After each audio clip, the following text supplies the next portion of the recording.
Rabbi ja'alni muqimas shalah, jadikan aku orang yang menegakkan salat, wa min dzurriyyati, sampai anak cucu keturunanku orang yang menegakkan salat. Rabbana wa taqabbal du'a. Bapak-bapak yang istrinya hamil, Rabbi ja'alni muqimas shalah. Ibu-ibu yang sedang mengandung, Rabbi ja'alni muqimas shalah, jadikan aku orang yang menegakkan salat sampai anak cucu keturunanku. Tak ada gunanya. Anak kamu berapa? 3. Yang pertama pejabat, yang kedua orang kaya, yang ketiga bisnismen. Tiga-tiganya tak sholat, neraka jahanam tempatnya, menjadi keraknya api neraka. Masalakakum fi saqar, mengapa kalian tidak, mengapa kalian masuk ke dalam neraka saqar? Neraka itu pun ada nama-namanya, ada neraka jahanam, ada neraka saqar. Masalakakum fi saqar, mengapa kalian masuk neraka saqar? Penghuni neraka saqar menjawab, lam naku minal musallin, kami tidak sholat. Makanya kalau ada tetangga, kawan, sahabat, teman satu grup WhatsApp, berikan kabar kepada mereka, kau yang tak sholat enggak apa-apa, masih banyak seat kosong di saqar. Kalau seorang bapak punya anak gadis mencari mantu, yang dicari adalah sholatnya. Idza ja'akum man tardawna dinahu, kalau kau lihat anak muda itu bagus agamanya, rajin dia sholat, wa khuluquhu, baik akhlaknya, fazawwiju, nikahkanlah dia. Berapa banyak orang yang dilihat karena mobilnya, dilihat karena pekerjaannya, karena PNS-nya, karena BUMN-nya, karena dia pegawai, karena dia pejabat, tapi ternyata tidak sholat. Tak ada kenikmatan hidup, tak ada qurrata a'yun, sejuk dipandang mata. Tapi berapa banyak orang yang biasa-biasa saja, tapi karena dia sholat, dunia kau kejar, akhirat belum tentu kau dapat. Tapi kalau akhirat yang kau cari, maka dunia akan bersimpuh di bawah tapak kaki. Ini pelajaran buat kita bersama. Masjid yang sudah besar, yang sudah cantik, yang sudah indah, ini bukan dibangun dengan bim salabim abrakadabra. Ini bukan dibangun dengan kertas, ini bukan dibangun dengan daun, ini dibangun dengan jerih payah, keringat, tetes air mata dan darah. Maka kita yang sudah menikmatinya tinggal melaksanakan sholat berjamaah, rajin i'tikaf, diisi dengan tabligh akbar. Ini semua yang akan menjadi amal soleh buat kita semua. Anak-anak muda semangat cari duit, semangat bisnis, semangat entrepreneur. Kalau sudah punya uang, bangun masjid. Bangun masjidnya besar seperti ini, bangun masjidnya 2 lantai seperti ini, supaya tidak campur aduk laki-laki dengan perempuan. Bangun masjidnya cantik seperti ini, supaya apa? Supaya kita bangga menunjuk, mana masjid kalian? Tuh masjid. Yang mana? Yang bagus, yang cantik. Jangan sampai masjidnya seperti kandang burung merpati. Setiap ditanya orang, mana masjid kalian? Masjidnya cantik, tapi masjidnya udah ada Pak Ustaz. Untuk apa lagi cari duit? Masjid kan sudah ada. Bangun 1000 masjid dari mulai Sabang sampai Papua, seperti Masjid Jami Al-Mukarramah ini, insyaallah. Amin. Udah aku sampaikan ya Allah. Anak-anak muda ini sudah memotivasi ya Allah. Kalau sebelum mereka mati mereka bangun masjid, alhamdulillah. Sudah mati enggak juga bangun masjid, tidak salahku lagi ya Allah. Sudah aku sampaikan di hadapan mereka. Kita tidak selesai. Rumah baru, mobil baru, sepatu baru, baju baru, sudah selesai dengan kita. Kita adalah orang-orang yang zuhud. Orang zuhud itu apa? Orang zuhud itu adalah ada uangnya, ada hartanya, tapi tidak dia pakai untuk memperturutkan hawa nafsunya. Duitnya banyak, tapi dia tidak sibuk outfit dengan sepatu baru, baju baru, jaket kulit nyamuk. Kalau ada orang pakai jaket kulit buaya itu biasa, jaket kulit ular sawah itu biasa. Nyamuk dikumpul. sejakit kulit nyamuk harga 300 juta. Hanya untuk mempertontonkan di hadapan orang, ini loh saya punya sesuatu yang kamu tidak punya. Itu orang yang memperturunkan hawa nafsu. Sedangkan orang yang zuhud adalah ada uangnya, ada duitnya, tapi tidak dia pakai untuk itu. Justru dia pakaikan untuk membangun masjid. Itulah orang yang zuhud. Tapi sekarang orang berpandangan zuhud adalah, itu loh Pak Ustaz, ada orang zuhud pakaiannya koyak, sobek-sobek, compang-camping, dia nggak punya apa-apa. Itu loh Pak Ustaz zuhud. Itu bukan zuhud, itu fakir miskin, bodoh. Orang zuhud itu adalah orang yang punya uang, punya duit, dia bisa bangun rumah megah, tapi tidak dia bangun. Lalu yang dia bangun apa? Dia buat rumahnya sederhana, mobilnya biasa-biasa saja, pakaiannya biasa-biasa saja, tapi yang dia pakai adalah membangun masjid. Itulah orang yang zuhud. Dokter-dokter spesialis zuhud, pengacara-pengacara zuhud, polisi-polisi zuhud, tentara-tentara zuhud. Mereka sanggup beli mobil mewah, tapi dia pakai mobil biasa. Kenapa? Karena uangnya dia pakai untuk membangun masjid. Ini mesti diluruskan pemahaman tentang zuhud ini. Ini ada orang penanya sampai 10 juta harganya. Ustaz Somad, ini pena saya ini 10 juta nih. Yang nanya siapa? Sekali tegak berdiri, outfit 100 juta. Mulai sepatu 30 juta, celana 20 juta, kemeja 5 juta, topi 5 juta. Semuanya utang. Kredit. Setiap dengar suara sepeda motor di depan rumah, pucat ketakutan. Siapa? Debt kolektor. Mau menagih hutang, makan tak selera, tidur tak lelap. Bukan itu keindahan hidup. Keindahan hidup adalah hidup biasa-biasa saja, hidup dengan cara yang sederhana, normal-normal. Inilah orang disebut orang cerdas, smart. Al-Kayyis bahasa Arabnya. Siapa nama anaknya? Kayyis. Apa arti Kayyis? Entah. Kayyis artinya orang yang cerdas. Siapa itu orang yang cerdas? Bukan orang yang IQ-nya 200, bukan orang IP-nya 4, bukan profesor doktor, bukan itu cerdas. Orang yang cerdas itu siapa? Mandana nafsahu, menekan hawa nafsunya. Nafsu makannya dia tekan, nafsu keinginan beli mobilnya dia tekan, nafsu ingin punya cincin emasnya dia tekan.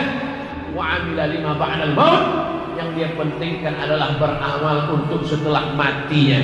Dibeli cincin, dibeli gelang, dibeli subang, dibeli anting, dibeli mobil dari emas.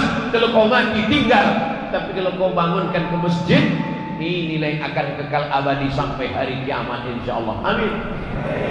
Jadi masyarakat di sekitar masjid ini adalah masyarakat yang cerdas. Kenapa? Karena uangnya dia pakai untuk bangun masjid. Dia meninggal dunia tanpa saya sebutkan untuk almarhum almarhumah fulan fulanah binti fulan fulan, tanpa saya sebutkan, mengalir pahalanya untuk mereka. Semua yang sholat di masjid ini, semua yang baca Quran, semua yang baca maulid, semua yang bersolawat, semua yang beristighfar, semua yang beriktikaf di sini, pahalanya mengalir kepada semua yang mereka meninggal yang sudah mewakafkan di masjid ini.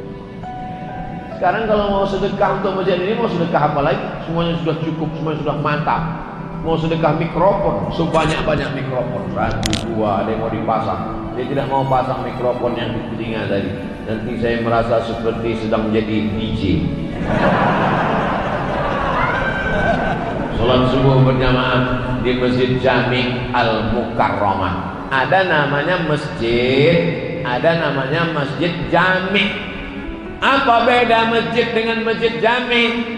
Masjid nggak ada sholat Jumatnya, sholatnya cuma subuh, zuhur, asar, maghrib, isya.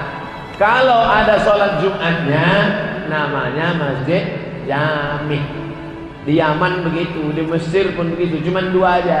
Masjid dekat rumah kami kecil, nggak ada sholat Jumatnya, namanya masjid. Kalau ada sholat Jumatnya, Masjid Jami'. Masjid ini ada sholat Jumatnya? Mimbarnya mana? Masya Allah, disangka tiang. Aslinya dalam fikih itu cuma dua. Masjid yang ada sholatnya tapi nggak ada Jumat. Masjid yang ada sholat Jumatnya. Masjid jami. Sampai ke Indonesia jadi 7. Masjid Agung, Masjid Raya, Masjid Besar, Masjid Jami, Masjid Islamic Center, surau langgar musola. Orang Jawa dilanggar nggak mati. Di Jawa banyak langgar. Kalau di Sumatera banyak surau. Makanya ada novel judulnya Runtuhnya Surau Kami. Surau itu adalah nama local wisdom. Orang kita memberi nama, tapi semua itu adalah masjid. Makanya kalau ada dekat rumah langgar, sampai Arab Lungonang di mas, Arab Lungonang langgar. Jangan sampai dilanggar usolli sunatan tahiyatal langgar 3 rakaat lillahi ta'ala. Tetap sholatnya tahiyatul masjid. Enaklah kamu sudah sedekah bangun masjid, pahalanya mengalir. Saya cuman bangun langgar nggak ngalir juga. Tapi langgar nggak ada disebut dalam hadis. Terjemahannya itu namanya langgar. Jadi jangan benturkan antara budaya. Budaya ini juga adalah bagian dari budaya umat Islam di Indonesia. Nanti kalau ada orang bertanya, Ustaz Somad, ada langgar di zaman Nabi? Enggak ada. Langgar dan surau itu bid'ah, wa kullu bid'atin dhalalah, wa kullu dhalalatin fitnah. Namanya saja. Cara memanggil orang pun begitu. Dipanggil orang, hayya 'alas shalah. Di Makkah cukup dipanggil hayya 'alas shalah, orang bangun. Di Madinah, as-salatu khairum minan naum, bangun. Di tempat kita susah bangun, maka dipukullah itu kayu besar itu. Diambil kayu. Kita tinggal di tropis, iklim kita iklim tropis, hutannya lebat. Mana ada di Maroko pohon kayu sebesar itu? Nggak ada. Di Sudan nggak ada pohon kayu sebesar itu. Di Mesir nggak ada pohon kayu sebesar itu. Di Indonesia pohon kayu besar-besar, maka dilobangi bagian dalamnya, dipasang itu kulit kambing, maka dipasang, dipukul, itu dipukul, makanya bangun semuanya. Pukul bangun. Apa namanya? Beduk namanya, itu besar. Melihat beduk itu saya teringat masa kecil dulu. Saya kalau kami di Sumatera sholat maghrib itu jam 6.30 azan maghrib. Jam 6 saya sudah ke masjid. Masuk masjid sama kawan-kawan ke masjid, masuk ke dalam beduk. Masuk ke dalam beduk, kawan pukul di luar. Coba pukul. Masa kecil itu akan terngiang sampai besar. Melihat beduk, ingat. Anak-anak sekarang sudah lagi tidak lagi diingatkan itu. Jadi jangan dikatakan ini beduk tidak ada zaman Nabi, maka beduk ini bid'ah, wa kullu bid'atin dhalalah, wa kullu dhalalatin finnar. Kata yang udah ngasih beduk, aku sudah ngasih kayu sebesar itu, kau masukkan dulu aku ke neraka lagi.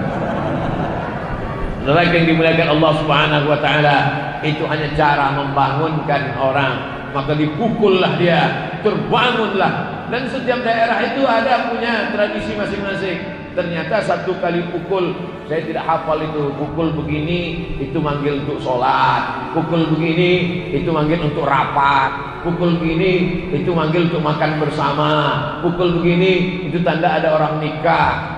Tahu-tahu datang orang dari kampung lain salah pukul, sangkanya makan, pas datang mana makannya juga nggak ada. Jadi itu adalah tradisi kebudayaan lokal, kemudian masuk ke dalam masjid. Jadi kalau beduk itu dikatakan tidak ada zaman Nabi, maka sesungguhnya kubah pun juga tidak ada zaman Nabi. Ini beduk ini tambah-tambahan, maka kubah pun juga tambah-tambahan. Karena zaman Nabi Muhammad SAW tidak ada kubah. Kubah itu adalah tradisi arsitektur bangunan Bizantium. Ada seorang kaisar namanya Kaisar Bizanti. Dia membuat kota. Nama kota itu menjadi Bizantium. Setelah itu ada lagi kaisar namanya Konstantin. Dirobahnya kota itu menjadi nama Konstantinopel. Kotanya sama tapi berbeda kaisar. Begitu raja-raja zaman dulu. Kalau dia mau buat satu kota, dibuatnya atas nama dia. Andai saya nih kaisar, raja, saya buat nama kota itu kota Somadium. Nama dia Bizanti. Dibuatnya kota, dirobahnya kota itu bernama Bizantium. Ciri khas bangunan Bizantium ada tiang melengkung. Jadi selama ini ada tiang-tiang, dibuat tiang melengkung dengan batu-batu yang disusun. Batu itu dipotong, bagian bawahnya kecil, bagian atasnya besar, lalu disusun melengkung sehingga batu itu tidak jatuh ke tengah. Bisa lihat, jangan lihat sekarang, nanti lihat di Google arsitektur ciri khas Bizantium, bangunan tiang melengkung. Maka dibuatlah tiang melengkung. Itu baru ada ketika Islam sampai ke negeri-negeri jajahan Bizantium. Sebelum itu di kota Makkah tidak ada kubah. Waktu itu atap Masjid Nabawi itu hanyalah pelepah korma yang disusun-susun datar saja. Lalu kemudian dari mana itu datang menara? Menara diambil dari kata nar. Nar artinya api. Menara, tempat api di atas, tempat api di tepi laut Mediterania. Ketika orang naik kapal, dia tidak tahu mana tepian. Di tengah malam, maka dipasanglah api di tepi pantai. Di atasnya ada api menyala. Orang Arab menyebutnya manara, orang kita menyebutnya mercusuar. Maka ketika Islam sampai, pasukan Islam dari kota Al-Madinah Al-Munawwarah menyeberang Laut Merah sampai ke sebuah kota yang didirikan oleh Kaisar Alexander the Great.